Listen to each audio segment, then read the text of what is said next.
সেই দিন হইতে এক মহাযুদ্ধের সূত্রপাত হইয়া রহিল। বাসুদেবপুরের ওরাও কম নয়, সংখ্যায় তারা বেশি, দাঙ্গাতেও খুব ওস্তাদ।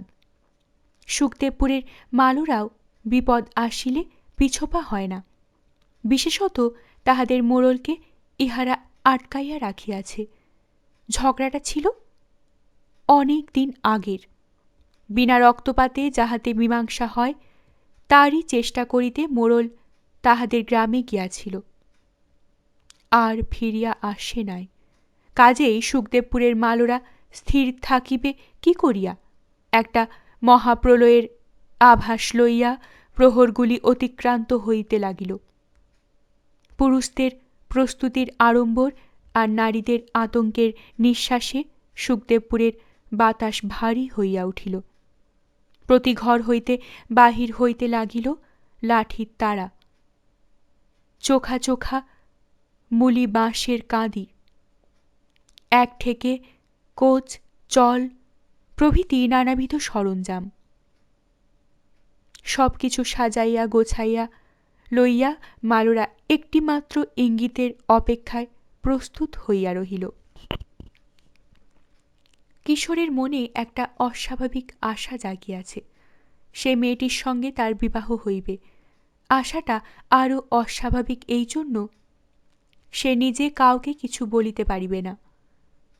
তাকেই বরং কেউ আসিয়া বলুক। মনে মনে সে কল্পনার রং ফলায়।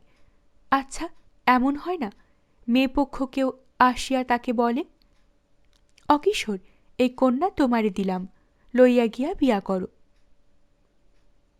খলার কাছে নদীর স্রোতের একটা আর পড়িয়াছে। বিকালে সেখানে জাল ফেলিতে যাইয়া কিশোর বলিল, আজ জাল লাগামু গিয়া খলার ঘাটে। খলার ঘাটে গিয়া কিশোর বাঁশের আগায় জাল জুড়িতেছে আর দৃষ্টিতে দৃষ্টিতে ঘরগুলির দিকে তাকাইতেছে। তাহারই সমবয়সের একটি তরুণকে খলার ভিতর হইতে বাহির হইয়া আসিতে দেখা গেল।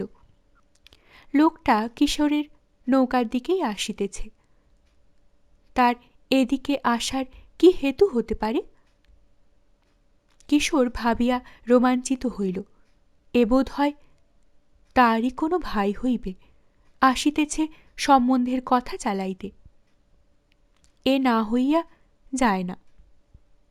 সত্যই লোকটা কিশোরের নিকট আসিয়া আত্মীয়তার ভঙ্গিতে কথা বলিল। আপনার দেশ নাকি সুদেশ? দেখতে ইচ্ছা করে। কায়স্থ আছে, ব্রাহ্মণ আছে, শিক্ষিত লোক আছে। বড় ভালো দেশে থাকেন আপনারা। সময় নাই, এখনই জাল ফেরিতে হইবে।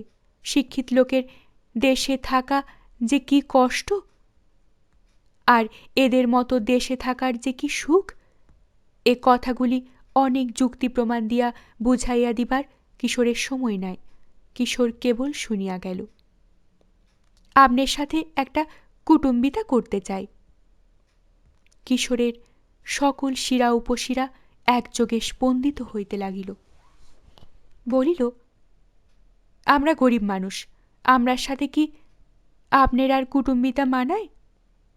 গরিব তো আমরাও, গরিবে গরিবে কুটুম্বিতা মানায়। কি কন আপনি? এই কুটুম্বিতার জন্য কিশোর যে কতখানি ব্যাকুল, এই অনভিজ্ঞ ছেলেটাকে কিশোর সে কথা কি করিয়া বুঝাইবে? না বলিয়া দিলেও সে কি নিজে নিজেই বুঝিয়া লইতে পারে না? কিশোরের মনের আকাশে রং ধরিল। জানিয়া শুনিয়াও কেবল পুলকের তাড়নায় জিজ্ঞাসা করিল, কি কুটুম্বিতা করতে চান? বন্ধুস্তি। আপনার আমার মধ্যে বন্ধুস্তি। কত দেশে ঘুরলাম, মনের মতো মানুষ পাইলাম না। আপনারে দেখা মনে হইল এতদিনে পাইলাম। আচ্ছা, বন্ধুস্তি করলাম, বেশ। মুখে মুখের বন্ধুস্তি না, বাদ্য বাজনা বাজাইয়া কাপড় গামছা বদল কইরা। বাদ্য বাজনা বাজাইয়া একটা আড়ম্বর করা যায় কি রকম কাজে? সে কেবল ওই মেয়েটাকে লইয়া করা যায়। মিতালি করা মুখের কথাতেই হয়? ও কাজে কি বাদ্য বাজনা জমে, না ভালো লাগে? কিশোর খুশির স্বর্গ হইতে মরুর বালিতে পড়িয়া বলিল, আমার সাথে না, শুভলার সাথে গিয়া আপনি বন্ধুস্তি করেন। একদিন দুপুরের রোদ ঠেলিয়া বিলের পাড় দিয়া মোড়লকে ফিরিয়া আসিতে দেখা গেল। মোড়লের মুখের দিকে তাকানো যায় না। পর্বত প্রমাণ কাঠিন্য আসিয়া আশ্রয় করিয়াছে। ভয়ঙ্কর একটা কিছু যে ঘটিতে যাইতেছে তাহাতে কারো দ্বিমত রহিল না। এইরূপ সময়ে একদিন মোড়লের বাড়িতে কিশোরের ডাক পড়িল। কিশোর ছিল অন্যরকম চিন্তায় বিভোর। সে রাত দিন কেবল ভাবিয়া চলিয়াছিল, কোনো একটা অলৌকিক উপায়ে ওই মেয়েটির সহিত তাহার বিবাহের আয়োজন হইতে পারে কিনা। তাহা না হইলে কিশোরের বাঁচিয়া থাকিয়া লাভ কি? কে তাহার পক্ষ হইতে উহাদের কাছে কথা তুলিবে? মোড়লের কাছে খুলিয়া বলা যাইত, কিন্তু তাহার মনের যা অবস্থা। এমন সময়ে মোড়লের ডাকে কিশোর ভয়ে ভয়ে তাহার কাছে গিয়া দাঁড়াইল। মোড়লের কথা বলিবার সময় নাই। হাতের ইশারা করিয়া মুখে কিছু বলিল। আমার স্ত্রীরাচারে ডাকছে। এখানে কাজ এত আগাইয়া রহিয়াছে, অথচ কিশোর ইহার কিছুই জানে না। সে মোড়ল গিন্নির পায়ের ধুলা লইয়া দাঁড়াইতেই গিন্নি তাহাকে একটা ঘরের ভিতরে লইয়া গেল।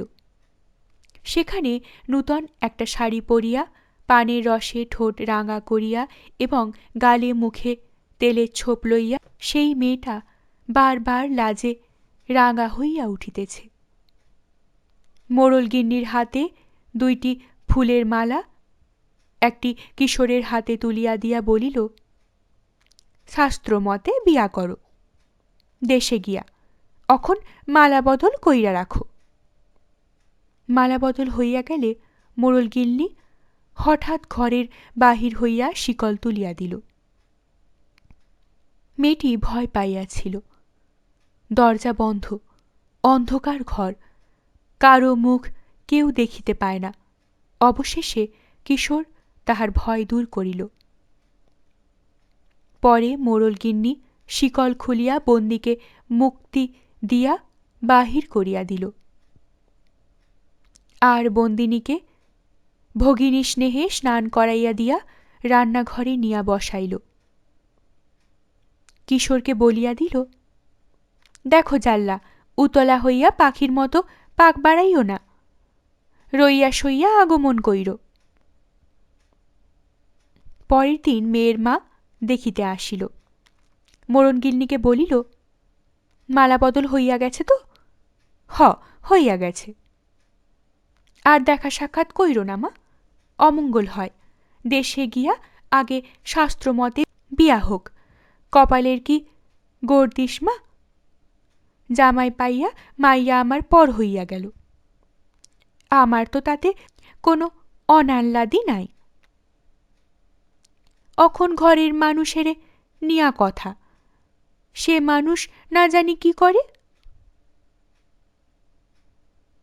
সকল কথা শুনিয়া সুবল আনন্দে লাফাইয়া উঠিয়া বলে, দাদা, তা হইলে বাসন্তীরে তুমি এখানে পাইয়া গেলা? অখন দেশের বাসন্তীরে কার হাতে তুইলা দিবা কও? তোর হাতে দিয়া দিলাম। সুবলের মনে একটা আশার রেশ গুনগুন করিয়া ওঠে। যে মেঘ একটু একটু করিয়া আকাশে দানা বাঁধিতেছিল, তাহাই কাল বৈশাখের ঝড়ের আকারে ফাটিয়া পড়িল। মোড়লের মোটে সময় নাই। এক ফাঁকে দুই এক কথায় জানাইয়া দিল, খলার পরবাসীদিগকে ২-১ দিনের মধ্যেই খলা ভাঙিয়া যার যার দেশের দিকে পাড়ি দিতে হইবে। কিশোরকেও মোড়ল ভুলিল না। মেয়ের বাপের সামনে তাহাকে ডাকাইয়া নিয়া বলিল, কন্যা পাইয়াছ, দেশে গিয়া ধর্মসাক্ষী হইয়া বিবাহ করিও। সে তোমার জীবনের সাথী, ধর্মকর্মের সাথী, ইহকাল পরকালের সাথী। তাকে কোনোদিন অযত্ন করিও না। আর কাল তোমার শুকনা মাছ বিক্রি হইয়া যাইবে। খলা ভাঙ্গার দলের সাথে তুমিও দেশের দিকে নাও ভাসাইও, আমার সঙ্গে আর দেখা হইবে না। মোড়লের সত্যিই সময় নাই।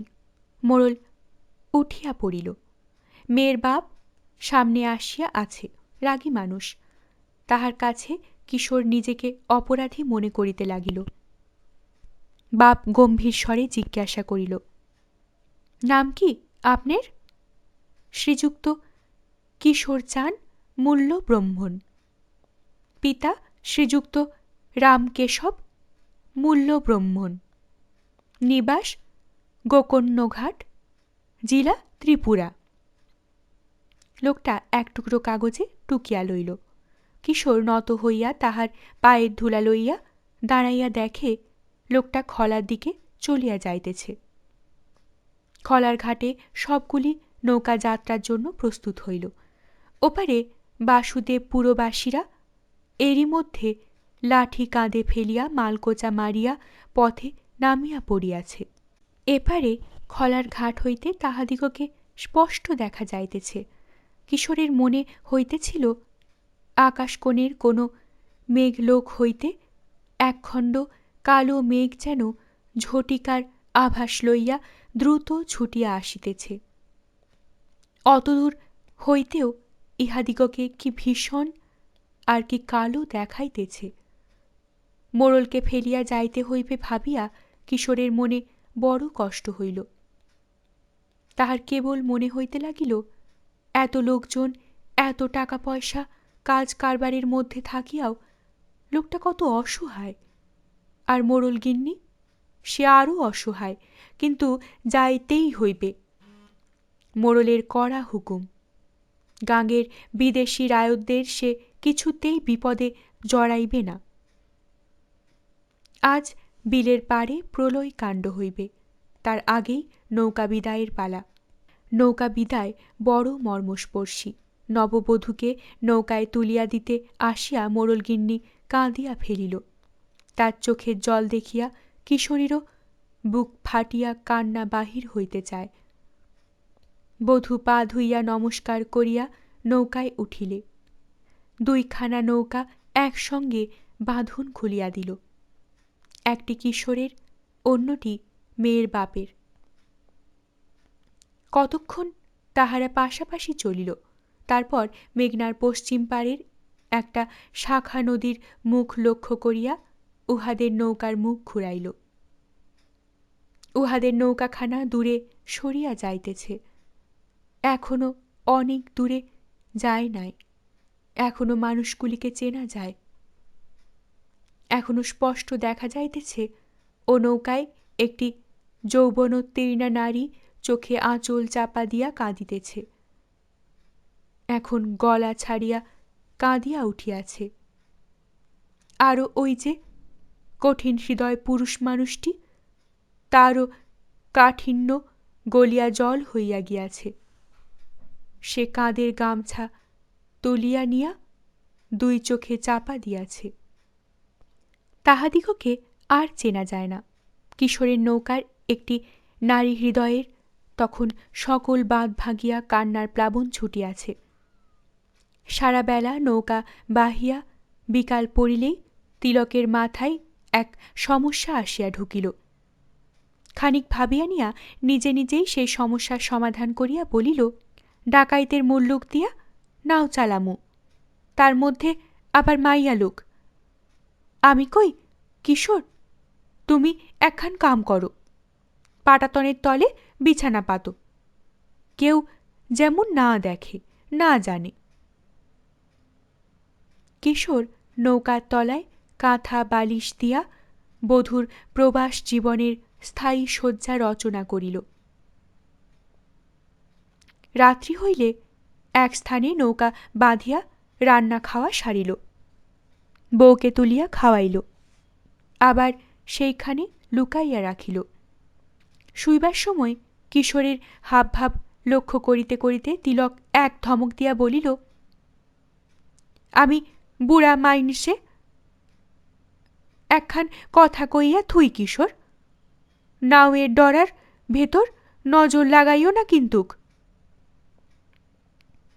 লজ্জা পাইয়া কিশোর সুবলকে লইয়া এক বিছানায় শুইয়া পড়িল। পরের দিন আবার আঁধার থাকিতে নাও খুলিয়া দিল। তিলকের এমনই কড়া শাসন যে তাহাকে স্পর্শ করা তো দূরের কথা, তাহাকে চোখে দেখার পর্যন্ত উপায় নাই। খাওয়ানো শোয়ানোর ভার পড়িয়াছে সুবলের উপর। কিশোর নিজে নৌকার মালিক হইয়াও এ বিষয়ে তিলকের আইন মানিয়া চলিতে বাধ্য হইল। নৌকার পাছায় কোড়া টানিতে টানিতে সুবল জিজ্ঞাসা করিল, "অ দাদা, বউ তুমি মনের মতো পাইছ তো?" কিশোর সলজ্জভাবে হাসিয়া বলিল, "কি কইরা কই রে ভাই, ভালো কইরা দেখলাম না, জানলাম না, কোন দিন দেখছিলাম মনেও নাই, বিস্মরণ হইয়া গেছে, অখন আর চেহারা নাবুনা মনেই পড়ে না, কেউ বদলাইয়া দিয়া গেলেও চিনতে পারুম না।" চৈত্র মাস গিয়াছে। গ্রীষ্মের বৈশাখেই এ নদীতে জল বাড়িতে থাকে আর উজানি স্রোত বহিতে শুরু করে। নদীর তীরে ধান ক্ষেত, পাট ক্ষেত, তার সরু আল অবধি জল লুটাইয়া পড়িয়াছে। গুণের কাঠি হাতে কিশোর লাফ দিয়া তীরে নামিল। কিশোর অমানুষিক শক্তিতে গুণ টানে আর নৌকা সাপের মতো সাঁতার দিয়া স্রোত ঠেলিয়া চলে। লম্বা গুণ অনেক দূরে থাকিয়া টানিতেছে। সুবল হাল ঠিক রাখিয়া তাহার দিকে চাহিয়া চাহিয়া দেখিতেছে, তাহাকে ছোট দেখাইতেছে। একটি জায়গা হইতে নদীর পার ডুবিতে আরম্ভ করিয়াছে। পাতা জল ডাঙিতে ডাঙিতে একসময় হাঁটু জলে গিয়া পড়িল, হাঁটু জল ক্রমে কোমর জলে গিয়া দাঁড়াইল। কোটির কাপড় ভিজাইয়া কিশোর কোমর জল ভাঙিয়াই গুণ টানিতেছে। সুবল থাকিয়া থাকিয়া দেখিতেছিল, কিন্তু লক্ষ্য ছিল না। যখন লক্ষ্য হইল, সে হা হা করিয়া উঠিল, "অ কিশোর দাদা, তুমি করতাছ কি? গুণ মারো, গুণ মারো, নাইলা খেতে অখন পানক সাপ থাকে, তুমি গুণ মাইরা নাও এ ওঠো।" চৈতন্য পাইয়া কিশোর গুণ মারিয়া নৌকায় উঠিল।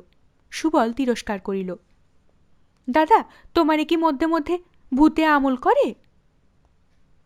সে কথার জবাব না দিয়া কিশোর বলিল, "ভাই, আর কদিনের পথ সামনে আছে, এখান থাইকা আগানগড়ের খাড়ি একদিনের পথ, আর একদিন একটানা নাও বাইতে পারলে ভৈরব ছাড়াইয়া নাও রাগমনিয়া কলাপুরার খাড়িতে, সেইখান থাইকা তিতাসের মুখ, আর এক দুপুরের পথ।" হিসাব মতো একদিন আগাননগরের খাড়ি পাওয়া গেল। সেখানে রাত কাটাইয়া নৌকা খোলা হইল, কিন্তু একদিনের স্থলে দুদিন গত হইয়া যায়, ভৈরব বাজার আর দেখা যায় না। সামনা হইতে হু হু করিয়া জোরালো বাতাস আসিতেছে, মেঘনার বুক জুড়িয়া ঢেউ এর তোলপাড় চলিয়াছে। নৌকা এক হাত আগায় তো আর এক পা পিছিয়া যায়। দুইটি প্রাণী গলুইয়ে বসিয়া দাঁড় টানিতেছে, বড় বড় ঢেউয়ে মুখে পড়িয়া একবার শূন্যে উঠিতেছে, আবার ঝপাস ঝপাস আছড়াইয়া পড়িতেছে। গলুইয়ে দাঁড় হাতে প্রাণী দুইটি এক একবার কোমর অবধি ডুবিয়া যাইতেছে। ঝলকে ঝলকে নৌকায় জল উঠিতেছে। মাঝে মাঝে দাঁড় টানা বন্ধ করিয়া কিশোর সে জল সেঁউতিতে করিয়া সেচিয়া ফেলিতেছে। নাওয়ের পাছায় সুবল বাতাসের ঝাপটায় আর জলের ছাঁটে ভেজা কাকের মতো হইয়া গিয়াছে। তবু এক একবার গায়ের সবটুকু জোর নিগড়াইয়া লইয়া চাপ দিতেছে। দম দেওয়া কলের মতো নৌকাটা সে চাপে একটু আগাইয়া গিয়াই দম ভাঙা হইয়া পেছনে সরিয়া আসিতেছে। তিলকের মুখে কথা নাই। কিশোর স্খলিত স্বরে বলিল, ভাইরে সুবল, আর বুঝি দেশে যাওয়া হইল না? শুনিয়া ব্যথিত সুবল আরও জোরে খাটাইল, একেবারে ভাঙিয়া পড়িতে চাহিল। রান্না খাওয়ার সময় নাই, বিশ্রামের অবসর নাই, এক ছিলিম তামাক খাওয়ারও অবকাশ নাই, কোথাও নৌকা বাঁধিয়া বিশ্রাম নিবে তারও উপায় নাই। নদীর দুই দিকে চাহিলে বুক শুকাইয়া যায়, কেবল জল, কোথাও এতটুকু তীর নাই, অবলম্বন নাই, অথই অপার জল। নির্ভরসায় বুক শুকাইয়া যায়, একটা খালের মুখেও চোখ পড়িতেছে না। এই দুর্যোগের বিরুদ্ধে ঝাড়া 3 দিন লড়াই চলিল। শেষে তারা ঝিমাইয়া পড়ার আগে দুর্যোগ নিজেই ঝিমাইয়া পড়িল। যে বাতাস দৈত্যের নাসিকা গর্জনের মতো বহিতেছিল, তাহা এখন প্রজাপতির পাখার হাওয়ার মতো কোমল হইয়া গেল। মেঘনার বুকে আলোড়ন থামিয়া একেবারে স্তব্ধ হইয়া গেল। এই তো ভৈরবের বন্দর। এখানে আসিয়া মনে হইল বাড়ির কাছেই আসিয়াছে। স্রোতের আড় পাইয়া নৌকা অল্প মেহনতে হু হু করিয়া ছুটিয়া চলিয়াছে। ভৈরব বন্দরের মালোপাড়া দেখিতে দেখিতে অনেক পিছনে পড়িয়া গেল। তাহাদিগকে সম্মুখে আগাইবার নেশাতে পাইয়াছে। এই কলাপুরার খাড়ি, নৌকা বাঁধিবার চমৎকার জায়গা, কিন্তু আকাশের কোণে আরও একটু বেলা রহিয়াছে। কিশোর বলিল, চলুক নাও, রাখুম গিয়া একেবারে নয়াগাঙের খাড়িতে। যত আগাইতে পারো আগাও। সূর্য ডুবিবার আগে নয়াগাং দেখা দিল। মেঘনা সরল হইয়া চলিতে চলিতে এইখানটায় একটু কোমর বাঁকাইয়াছিল। পশ্চিম পারে ছিল একটা খালের মুখ। বর্ষায় জলে ভরিয়া উঠিত আর সুদিনে শুকাইয়া ঠনঠনে হইয়া যাইত। কখনো কখনো সামান্য একটু জল থাকিলে তাহাতে বৈকুণ্ঠপুর আর তাতারকান্দি গাঁয়ের ছেলেরা গামছায় ছাঁকিয়া পুঁটি মাছ ধরিত। সেই খালেরই মুখ। একদিন সে মুখে ফুলচন্দন পড়িল। সেই খালেরই মুখ। একদিন সে মুখে ফুলচন্দন পড়িল। কি করিয়া মেঘনার এইখানাতে একটা স্রোতের বড় আবর্তের সৃষ্টি হইল, আর খালের মুখে ধরিল সর্বনাশা ভাঙন। ভাঙিয়া চুরিয়া মুচড়াইয়া দুমড়াইয়া মেঘনার অকৃপণ জলরাশি আছড়াইয়া পড়িতে লাগিল খালের 2 দিকের পারে। তাতেও ধরিল ভাঙন। হু হু করিয়া ছুটিয়া চলিল স্রোত। সাঁই সাঁই করিয়া ফুটিল আবর্ত। হিস হিস করিয়া জাগিল উচ্ছ্বাস। হুস হুস করিয়া পড়িতে লাগিল মাটির ধস।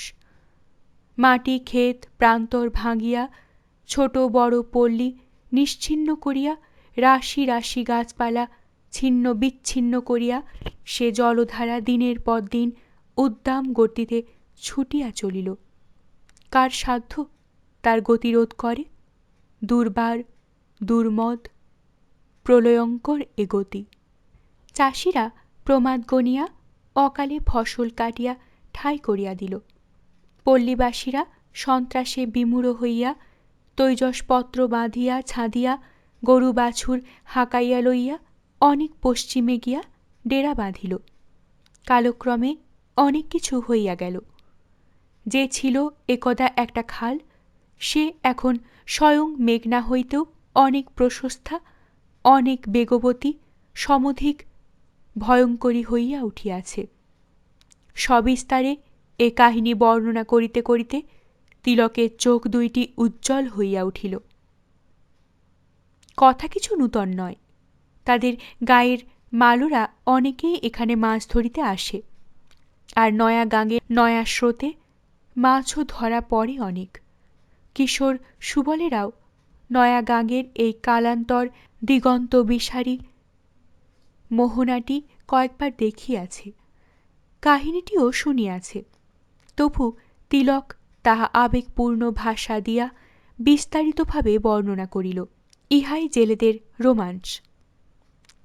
নদীর রহস্য তারা শুনিয়াও আনন্দ পায়, শুনাইয়াও আনন্দ পায়। আর শ্রোতা যদি ইতিপূর্বে না শুনিয়া থাকে, অধিকন্তু শ্রোতা যদি বক্তার কাছে নূতন মানুষ কেউ হয়, তাহা হইলে বক্তার বলার উদ্দীপনা বাঁধ মানে না। পাটাতনের তলার মানুষটি সম্বন্ধে তিলক খুবই সজাগ। নয়াগাঙের এই রহস্যময় কাহিনী সে নিশ্চয়ই কান পাতিয়া শুনিতেছে। পরিশেষে তিলক বলিল, এত কাণ্ড করিয়াও শেষে নয়াগাং কিনা মূল মেঘনাতেই গিয়া পড়িয়াছে। মোহনাটি সত্যিই ভয়ঙ্কর। এপার হইতে ওপারের কুল কিনারা চোখে ঠাহর করা যায় না। হু হু করিয়া চলিতে চলিতে স্রোত এক একটা আবর্তের সৃষ্টি করিয়াছে। দুই ধারে স্রোত মুখোমুখি হইয়া যে ঝাপটা খাইতেছে, তাহা প্রচণ্ড শব্দ করিয়া জল অনেক উপরে উঠিয়া ভাঙিয়া পড়িতেছে। একটানা একটা শোঁ শোঁ শব্দ দূর হইতেই কানে ভাসিয়া আসিতেছে। এই ভয়ঙ্করের এক পাশে খাড়িটি বড় সুন্দর, বড় নিরাপদ স্থান। খালের মতো একটা সরু মুখ দিয়া ঢুকিয়া অল্প একটু গেলেই একটা প্রশস্ত জলাশয়ের বুক পাওয়া যায়। শান্তশিষ্ট জলাশয়। প্রচণ্ড বাতাসেও বড় ঢেউ ওঠে না। তারা ভিতরে ঢুকিয়া দেখে সেখানে অনেক নৌকার সমারোহ। তার বেশিরভাগই ধান ব্যাপারী, কাঁঠাল ব্যাপারী, পাতিল ব্যাপারীর নৌকা। সকলেই এখানে এক রাতের জন্য আশ্রয় নিয়াছে, ভোর হইলে চলিয়া যাইবে। তারাও শ্রান্ত ক্লান্ত, খাইয়া দাইয়াই শুইবে। কিন্তু বাংলাদেশের পূর্বাঞ্চলের এই নদী বিহারীদের কতগুলি নিজস্ব সম্পদ আছে। অমনিতেই তারা শুইয়া পড়ে না, ওইগুলিকে বুক দিয়া ভোগ করিয়া নিয়া তবে নিদ্রার কোলে আশ্রয় নেয়। কোনো নৌকায় মুর্শিদা বাউল গান হইতেছে। এলাহির দরিয়ার মাঝে নিরঞ্জনের খেলা। শিল পাথর ভাসিয়া গেল, শুকনার ডুবল ভেলা। জলের আসন, জলের বসন দেখা সরাসরি বালুচরে নাও ঠেকাইয়া পলাইল ব্যাপারী। কোন নৌকায় হইতেছে 12 মাসি। এহি তো আষাঢ় মাসে বরিশা গম্ভীর, আজ রাত্রি হবে চুরি লীলার মন্দির। কোন নৌকায় টিমটিমে কেরোসিনের আলোর কাছে আগাইয়া জরাজীর্ণ একখানা পুঁথি সুর করিয়া পড়িতেছে। হাম্মক রাজার দেশেরে উত্তরিল শেষেরে। কোন নৌকায় কেচ্ছা হইতেছে, কথার ফাঁকে ফাঁকে গান ভাসিয়া আসিতেছে। 8 দিন উঠে রে চন্দ্র পূবে আর পশ্চিমে, আজোকা উঠছে রে চন্দ্র শানের বান্ধান ঘাটে। স্বচ্ছ আকাশের উজ্জ্বল চাঁদ মাথার উপর অবধি পাড়ি দিয়াছে। সাদা ছেঁড়া মেঘ তাহাকে ধরিবার জন্য ছুটোছুটি করিতেছে, কিন্তু নাগাল পাইতেছে না। দেখিতে দেখিতে কিশোরদের চোখে ঘুম আসিয়া পড়িল। পা টিপিয়া টিপিয়া চলার শব্দ আর চাপা গলার ফিসফাস কথা বলার আওয়াজ প্রথমে তিলকের মনোযোগ আকৃষ্ট করিল। না, কিশোরটা বেহায়ার হদ্দ, তাকে নিয়ে আর পারা যাইবে না। বিরক্ত হইয়া তিলক পাশ ফিরিয়া শুইতেছিল। এমন সময় পায়ে জোরে একটা টান পড়ায় তার তন্দ্রা পাতলা হইতে হইতে এক্কেবারে ভাঙিয়া গেল। পুরা সম্বিত পাইয়া দেখে ছইয়ের ভেতরে শুইয়াছিল তারা 3 জনেই এখন ছইয়ের বাইরে, আর 3 জনের পা নৌকার গুড়ার সঙ্গে দড়ি দিয়ে বাঁধা। নৌকা আর সেই খড়ির ভেতরে নাই। হু হু করিয়া ছুটিয়া চলিয়াছে নয়া গাঙের সেই সর্বনাশা মোহনার দিকে। তিলক চিৎকার করিয়া উঠিল, অকিশোর, আর কত ঘুমাইবা? চাইয়া দেখ, সর্বনাশ হইয়া গেছে। এক ঝটকায় পায়ের বাঁধন ছিঁড়িয়া কিশোর এক নিঃশ্বাসে ছইয়ের ভেতরে গিয়া পাটাতন খুলিল। সে নাই। অতিলক, সে আমার নাই। হাওরে, ডাকাতি হইয়া গেছে। একটা হাত বাক্সে বেশাতের মুনাফা 200 টাকা ছিল। তালাশ করিতে গিয়া তিলক দেখিতে পাইল না। বাক্স শুদ্ধ, তাহাও লইয়া গিয়াছে। হায়, কি হইল রে বলিয়া কিশোর পাগলের মতো গলা ফাটাইয়া এক চিৎকার দিল। চারিপাশের জলোচ্ছ্বাসের উপর দিয়া সেই চিৎকার ধ্বনি ধীরে ধীরে ডুবিয়া গেল। কোনো প্রতিধ্বনিও আসিল না। এদিকে মাঝ মোহনার জলের উচ্ছ্বাসধ্বনি ক্রমেই নিকটবর্তী হইতেছে। নৌকাটা চুম্বকের মতো আকৃষ্ট হইয়া সেদিকে লক্ষ্য করিয়া চলিয়াছে। আর আকাশে তখন অজস্র জ্যোৎস্না। তিলক সচেতন হইয়া বলিল, শুভ্রা, পাছায় গিয়া হালের কোড়ায় হাত দে। প্রবলভাবে আপত্তি জানাইয়া কিশোর বলিল, না না তিলক, নাও আর ফিরাইও না। যার দিকে রোগ করছে তার দিকেই যাউক।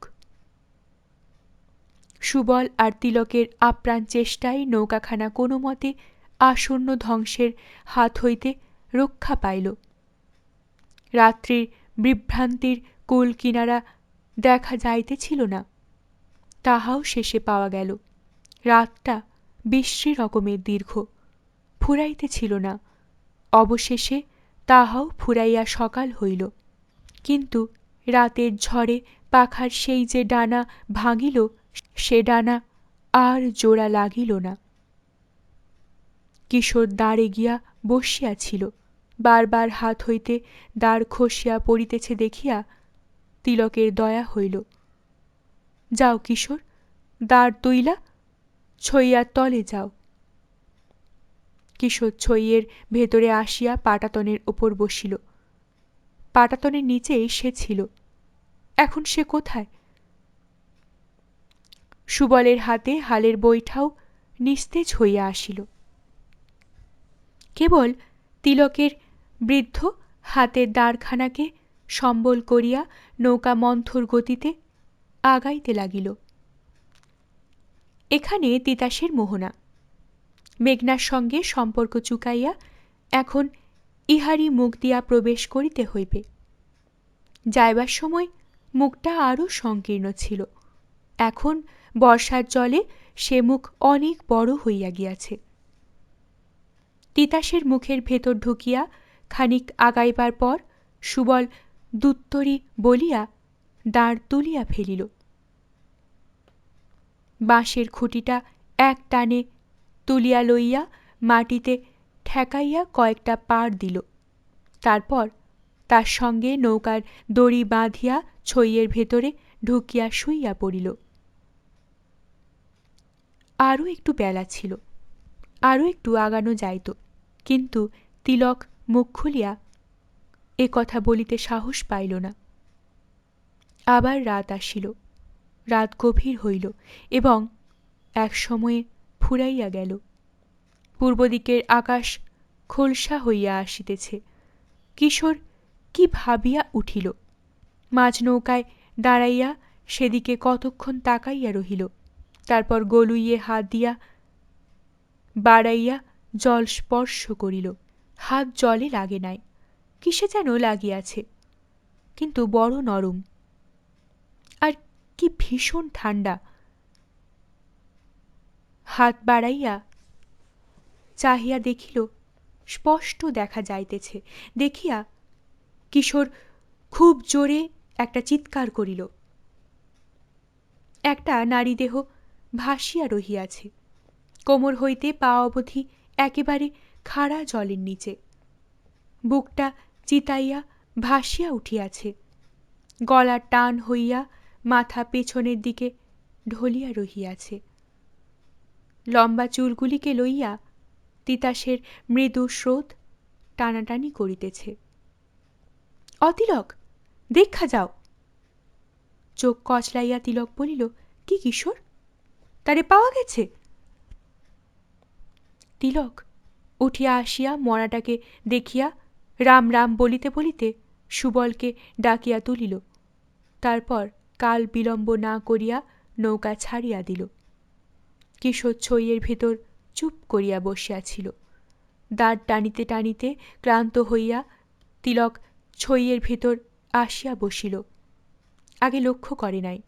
মালসার আগুনে টিকা ডুবাইয়া তামাকের চোঙাটা কোথায় কিশোরকে জিজ্ঞাসা করিয়া যখন কোনো সাড়া পাইল না, তখন লক্ষ্য করিল কিশোরের চোখ দুইটা অস্বাভাবিক রকমের বড় আর জবা ফুলের মতো লাল হইয়া গিয়াছে। মুখে ফুটিয়া উঠিয়াছে ভীষণ এক দানবীয় ভাব। মাঝে মাঝে ডাইনে বাঁয়ে নিচে উপরে চোখ ঘুরাইতেছে। আতকাইয়া উঠিয়া তিলক চিৎকার করিয়া দিল, অশুভলা, দেখা যা, কিশোর পাগল হইয়া গেছে। ভালো লাগলে অবশ্যই লাইক করবেন, শেয়ার করবেন। পরবর্তী পর্বে চোখ রাখতে চ্যানেলটিকে অবশ্যই সাবস্ক্রাইব করবেন ও প্রতিটি পর্ব মিস না করার জন্য বেল আইকনটি প্রেস করবেন। আপনাদের অভিমত কমেন্ট বক্সে অবশ্যই জানাবেন। অনেক ধন্যবাদ। নমস্কার।